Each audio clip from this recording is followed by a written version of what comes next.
지역에 따라 다르겠지만 최근 2020년, 21년, 22년 초까지 전국적으로 엄청나게 많이 올랐죠. 그런데 이제 오를 때는 집을 사려고 마음 먹었던 분들이 조금 많이 올랐으니까 이제 안 사야지 라고 생각하시는 분들이 많았고, 또 지금은 고점 대비 거의 뭐 전국이 20%에서 30% 정도 하락을 하고 있기 때문에 또 이제 더 떨어지면 사야지 라고 생각하는 분들이 많습니다. 떨어질 때는 떨어져서 못 사고 오를 때는 올라서 못 사는 무주택자분들은 왜 집을 사지 못할까요? 이렇게 생각하시는 분들도 있어요. 집을 사려니까 내가 살 만한 집이 너무 낡고 새 아파트 사려고 하니까 너무 비싸고 청약에 당첨되면 훨씬 좋을 것 같은데 당첨되지 않아서 못 사겠어요 라고 생각하시거나, 샀는데 아파트에 하자가 있으면 어떡하냐, 샀는데 아파트 값이 너무 떨어지면 어떡하냐, 이렇게 생각하시는 분들도 있고요. 유튜브나 뭐 언론에서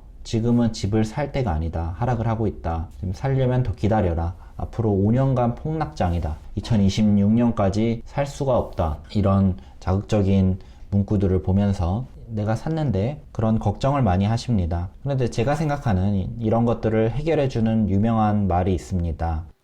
지피지기면 백전불태. 여기서 부동산으로 좀 바꿔서 지피지기가 아니라 지주지기로 바꿔볼게요. 손자의 모공편에 나오는 적과 아군의 실정을 잘 비교 검토한 후 승산이 있을 때 싸운다면 100번을 싸워도 결코 위태롭지 않다 라는 말이 있습니다. 지피지기면 백전불태, 지주지기로 바꾸면 집을 알고 또 나를 알면 못 사고 있는 이유를 알 수 있다는 거죠. 지금 집을 사라고 말씀드리는 게 아닙니다. 영상을 끝까지 보신다면 내가 집을 사야 되는지 사지 않아야 되는지 우리가 확인해 볼 수 있습니다. 첫 번째, 나의 상황을 일단 파악해 보는 겁니다. 30년 동안 이자를 200만원씩 낼 수 없어서 못 사겠다 라고 최근에 제 친구가 이렇게 얘기를 했어요. 살려고 보니까 이율이 이렇게 높은데 이거를 30년 동안 가져가야 되는 게 너무 막막하고 이거는 안 될 것 같다. 나는 뭐 더 작은 집도 괜찮고 나는 더 낡은 집도 괜찮고 그럴 것 같다. 그래 맞다. 너 생각도 맞고 그런데 일단 한번 보자고 했어요. 대출금을 납부하는 것에 좀 약간 다르게 생각해 볼 수 있는데요. 2023년에 특례 보금자리론 인기가 어마어마합니다. 이거 진짜 좋은 조건인데요. 왜 좋은지 한번 말씀드릴게요. 5가지 정도 있는데 이 특례 보금자리론이 좋은 게 여기서 이율은 뺐습니다. 첫째, DTI는 보는데 DSR은 안 봅니다. Debt to Income의 약자인데요. 총부채 상환 비율이라는 뜻입니다. 어렵죠. 쉽게 말해서 받으려는 주택담보대출이 뭐 연간 원리금 상환액이 이만큼 있다고 하면 다른 대출은 자기가 가지고 있는 다른 대출의 이자가 이만큼이에요. 이거를 합쳐가지고 내 연봉 전체의 비율로 보는 겁니다. 이 비율에 제한이 있는 거예요. 이게 이 합산액의 합을 연소득으로 나눈 비율입니다. 주택담보대출 원리금 상환으로 만약에 2,400만원씩 납부를 하고 있다고 하면 신용대출 이자로 매년 600만원 낸다고 했을 때 최대 여기가 3천만원의 원금과 이자를 내는 거예요. 이게 특례 보금자리로는 DTI가 전체 소득의 60%까지 이거를 커버하면 되기 때문에 DTI 60%면 연소득 5천만원까지 이렇게 내는 게 괜찮다는 겁니다. 여기서 DSR하고 차이가 뭐냐면 아까 신용대출 이자를 제가 600만원이라고 책정을 했잖아요. 근데 이 DSR은 신용대출조차도 이자만 계산하는 게 아니라 이 원금도 원리금 납부로 계산하는 거죠. 실제로는 이자만 내고 있다고 하더라도요. 그래서 DSR 기준이 훨씬 까다롭게 적용이 된다고 볼 수 있어요. 2022년 7월부터 1억 넘는 대출에서 DSR 40%를 적용받아서 굉장히 대출을 받기가 힘들었었거든요. 특례보금자리로는 DSR은 안 보고 DTI만 본다고 하니까 훨씬 완화된 정책이라고 할 수 있죠. 무주택자라면은 특례보금자리론으로 최대 80%까지 대출 나오니까 이자 감당이 되는 소득을 가진 분들한테는 개꿀이에요. 대출에 대한 두려움이 많이 있으시잖아요. 실제로 저도 무서운 것도 많습니다. 고정적으로 100만원만 내도 굉장히 무섭다고 생각이 드는데요. 그렇게 생각하시는 분들이 한 번 더 이제 자세히 생각해 볼 수 있도록 제가 이전 영상에 남겨놨거든요. 한번 다시 보고 오시는 걸 추천을 드리고요. 세 번째 이야기를 하자면 이게 보통 보금자리로는 조건이 까다로웠거든요. 근데 소득 조건이 요게 문제였어요. 내가 소득이 어느 정도 되는데 소득이 되면 이자 낼 능력이 되는 거죠. 그런데 소득이 되면 이 보금자리론을 받을 만한 조건이 안 되는 거예요. 근데 이 특례 보금자리론은 소득 조건을 없앤 게 굉장히 좋다고 할 수 있어요. 내 연봉이 8천이든 9천이든 1억이든 상관없이 내가 이자를 지불할 능력이 있으면 양쪽 부부 합산 소득이 어설프게 7천만 원이 넘어도 소득 조건이 없어졌으니까 특례 보금자리론을 이용할 수 있는 겁니다. 항상 부부 합산이 한쪽은 3,500만 원, 또 한쪽은 4천만 원, 그래서 7,500만 원 돼서 어설프게 혜택을 못 보는 사람들이 있었고, 또 이런 분들이 굉장히 많을 거라고 생각을 하는데요. 이런 분들한테는 좋은 소식이지 않을까 싶습니다. 네 번째는 이런 분들이 있어요. 또 이렇게 이율이 높아진 채 고정금리 하는 게 정말 혜택이 맞는 거냐, 너무 불리한 거 아니냐, 이렇게 생각하시는 분들이 있거든요. 이거 진짜 개꿀인 게 중도상환 수수료가 없어요. 보통 담보대출 받으면은 3년 내에 상환 시에 중도상환 수수료를 내야 되거든요. 이게 처음에 3년 대출을 받자마자 갚아버리면 대출금의 2%에서 1.5%, 낮게는 0.5% 이렇게 되는 경우도 있는데, 이 3년을 미리 갚았다는 거죠. 대출 해주는 입장에서는 내가 대출을 해줬는데 벌써 갚아버리냐, 이런 거죠. 그러면은 날짜별로 2%에서 슬라이딩 돼가지고 중도상환 수수료를 내야 됐거든요. 근데 이게 중도상환 수수료가 없으니까 언제든지 기준금리가 낮아지게 된다고 하면, 만약에 내가 4.5%로 대출을 특례 보금자리론을 쓰고 있는데 기준금리가 낮아져서 1%대가 돼서 아니면 2%가 돼서 3%가 되는 대출로 갈아탈 수 있다 하면은 그냥 중도상환 수수료 없이 그냥 갈아탈 수 있는 거예요. 또 내가 집을 샀는데 얼마 되지 않아서 더 좋은 집으로 갈아탈 기회가 생겼어요. 그러면은 그럼 바로 팔아버리고 대출 바로 갚아버려도 내 중도상환 수수료를 내지 않으니까 언제든지 유리한 조건으로 갈아탈 수 있는 겁니다. 그런데 제가 아까 그 영상에서도 말씀을 드렸었는데, 감당하지 못할 만한 이자는 절대 안 되는 거예요. 아무리 고정 이율이라고 해도 4.5%라는 이자를 내려고 할 때 이게 대출금이 원금이 크면은 이것도 부담이 될 수밖에 없거든요. 꼭 그래서 소득에 맞게 계획을 세워보시는 게 좋고요. 내가 소득이 500만 원인데 이거 할 수 있는 거냐? 이거는 개인 사정마다 다릅니다. 개인의 성향에 따라 다르고, 예를 들어서 나는 가족 중에 도와줄 사람이 없다. 근데 500만 원 번다. 그러면은 이자를 한 300만 원 감당해도 되잖아요. 근데 내가 아무리 500만 원, 600만 원 버는데 나는 부모님한테 매달 생활비도 드려야 되고, 나는 큰 자녀들이 있어서 학원비로 매달 200만 원씩 나가고, 이렇게 된다고 하면은 사실 이 금액은 당연히 불가능한 거겠죠. 개개인마다 조건이 다르니까요. 꼭 소득에 맞게 계획을 세워 보십시오. 한번 지금 당장 이제 내가 한 달에 저축 가능한 금액을 계산해 보세요. 고정금 같은 경우는 내가 내는 보험금, 건강보험료 이런 걸 전부 다 더한 다음에 생활비, 식비, 관리비 이런 거 다 더하고요. 매년 주기적으로 찾아오는 행사들 있잖아요. 어버이날, 어린이날, 크리스마스, 추석, 설날, 이럴 때 돈 드는 것들을 고정비용이라고 생각을 해요. 그래서 이걸 고정비용을 빼고 나머지 금액이 저축 가능한 금액이잖아요. 그러면 저축 가능한 금액에서 여유를 둬서 한번 어느 정도 되는지 계산을 해 보십시오.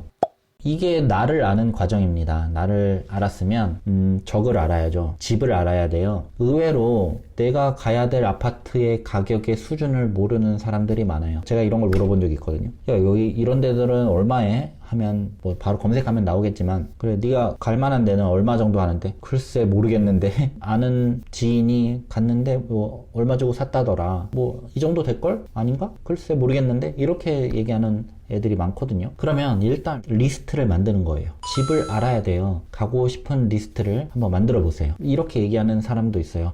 집값 너무 비싸서 로또나 내면 좋겠다 라고 생각하지 않으셨나요? 저는 그랬었거든요. 일단 가고자 하는 집값이 어느 정도인지 파악하는 게 필요합니다. 의외로 내가 가진 돈으로 갈 수 있는데 아예 알아보지도 않고 못 간다고 생각하는 친구가 있었고요. 이게 아까 말한 대출금에 대한 거부감을 조금 없앤다면 거의 나를 알았다고 봐도 되는데요. 내가 가고자 하는 아파트는 당연히 좋은 아파트일 테지만 이제 내가 원하는 것과 실현 가능한 것의 차이가 너무 크다 보면 이거를 좀 좁혀주는 게 가장 중요합니다. 모든 거를 다 채운 아파트 조건이면 좋겠지만 한번 이거를 해보세요.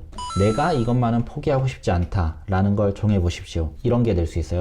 직장과의 거리, 아파트 컨디션, 평형, 그리고 주차장, 환경, 그리고 내가 이 땡땡구, 땡땡동 같은 것들을 여기에는 살아야 된다. 뭐 학군 때문일 수도 있겠죠. 아마 학원가. 이런 것들을 포기하고 싶지 않은 것들을 한번 쭉 정해보시고 우선순위를 한번 체크를 해보세요. 난 여기를 포기하고 싶다. 난 여기를 포기할 수 없다. 저 같은 경우는 저는 적어도 땡땡구에 살아야 됩니다. 라고 생각을 했고요. 적어도 지하주차장이 꼭 있었으면 좋겠습니다. 지하주차장과 집으로 연결되는 엘리베이터가 필요합니다. 라고 생각을 했거든요. 그러면은 이게 2000년대 중반부터 이후에 나온 아파트들은 지하주차장하고 까지 연결되는 엘리베이터가 있는 경우가 많아서 이 정도 연식에서 이 정도 평형으로 그렇게 골랐던 기억이 있습니다. 또 어떤 분들은 아파트 브랜드가 중요할 분들도 있으니까 나 이 브랜드는 놓치고 싶지 않다 라고 생각하시는 분들도 있을 수 있어요. 주의할 점은 아무리 배제한다고 해도 한쪽에 극단값을 만들지는 마세요. 내가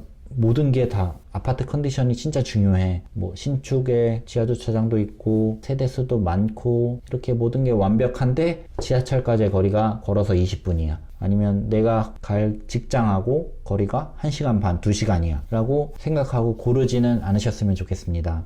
모든 게 완벽한데 주변 환경이 너무 안 맞는 경우, 이런 것들 재건축, 난 구축도 상관없어 라고 생각했는데 너무 이제 재건축 가능성이 없는 구축, 나홀로 아파트 라고, 나홀로 아파트가 꼭 나쁜 건 아니지만 그래도 우리 자산을 늘려가는 입장에서 혼자 덩그러니 있는 아파트들, 뭐 유흥가 바로 옆에 있는 아파트라든지 이런 것들을 한번 고려해 볼 수 있는 겁니다. 빈 종이에 내가 그린 아파트들을 한번 이렇게 적어 보세요. 저 같은 경우에는 스타벅스랑 가깝다, 맥도날드랑 가깝다, 대형 마트랑 가깝다, 직장과의 거리는 30분 이내로 돼야 된다, 버스 정류장 바로 앞이어야 된다, 이런 것들이 좀 필요했거든요. 그래서 이런 것들, 원하는 것들을 해보고 우선순위를 정해보는 게 좋습니다. 지주지기 백전불태. 사실 내가 살 집을 안다는 게 내 욕망하고 상황이 이렇게 녹아 들어가 있는 거기 때문에 집을 알고 나를 알아야 승리할 수 있는 거죠. 제가 왜 이 영상을 준비했냐면 제 친구가 한참 전부터 집을 살지 청약을 노릴지 고민이라고 했거든요. 근데 그 고민을 들은 지가 1년이 지났어요. 이제 목표가 없으니까 같은 상태로 1년이 지속이 됐던 거예요. 그래서 만약 내가 가고 싶은 아파트가 있다면 분명히 목표를 가지게 된 거니까 그 목표에 더 다가설 수 있는 시간이 될 수 있는 거예요. 우리는 어쨌든 월세로 살든 전세로 살든 자가로 살든 사는 곳이 필요하잖아요. 첫 자가로 집을 마련하는 것의 만족도가 얘기를 들어보니까 생각보다 크다고 하시는 분들이 많거든요. 뭐 저라고 한다면 저는 만약에 월세가 100만 원을 내야 된다, 아니면 자가로 대출 이자가 100만 원에 뭐 원금을 더 붙여서 내야 된다 라고 선택하라고 하면 저는 당연히 자가를 선택할 거예요. 물론 이제 상대적으로 고평가가 된 시점이 아니어야겠지만 지금은 금매도 소진이 됐지만 그래도 금매가 있는 곳들이 많이 있고 많은 지역이 고평가가 아닌 곳들이 있거든요. 그리고 내가 만약에 자가집 문제를 해결하고 나면 돈을 더 많이 벌고 나를 더 성장할 수 있는 방향으로 에너지를 쏟을 수 있다고 생각을 합니다. 공포를 주는 기사나 전문가의 의견, 뭐 희망을 주는 기사나 반대로 희망을 주는 기사나 전문가의 의견, 이런 것들은 그냥 참고만 하고요. 스스로 판단을 내리셔야 됩니다. 이 긴 영상을 여기까지 보신 분들은, 여기까지 보신 무주택자 분들이 계시면은 한번 제가 말씀드렸듯이 가용할 만한 돈이 얼마인지, 월 지출 대비 저축이 얼마인지, 가고 싶은 아파트가 어디인지 리스트를 한번 작성해 보시는 건 어떨까요? 집을 알고 나의 상황을 알면 승리할 수밖에 없습니다. 지금까지 아껴 쓰시고 잘 모은 분들은 너무나 고생하셨고요. 그렇지 않으신 분들도 이렇게 목표를 세워보시면 돈을 더 잘 모을 수 있고, 모아야지 어쨌든 우리가 가능한 거니까. 그리고 내 보금자리를 한번 찾아보실 수 있을 겁니다. 벽에 시계 걸려고 목 하나 박는데 허락받고, TV 벽걸이로 하고 싶은데 이거 구멍 뚫어도 되냐 허락받고, 그런 일들이 없다는 건 이사 가지 않아도 된다는 안정감은 생각보다 클 수 있고요. 어쨌든 우리는 더 잘 살기 위해서 발버둥 치고 있으니까 여러분 화이팅입니다. 긴 영상, 진짜 기네요. 긴 영상 시청해 주셔서 감사합니다. 진짜로 끝까지 보신 분들 중에 집을 고르는데 진짜 잘 모르겠다, 같이 고민할 사람이 필요하다라고 생각하시는 분들은 저한테 연락을 주시면 선정을 해서 한번 같이 고민해보는 시간을 가지면 좋겠습니다. 연락은 이메일로 주십시오. 감사합니다.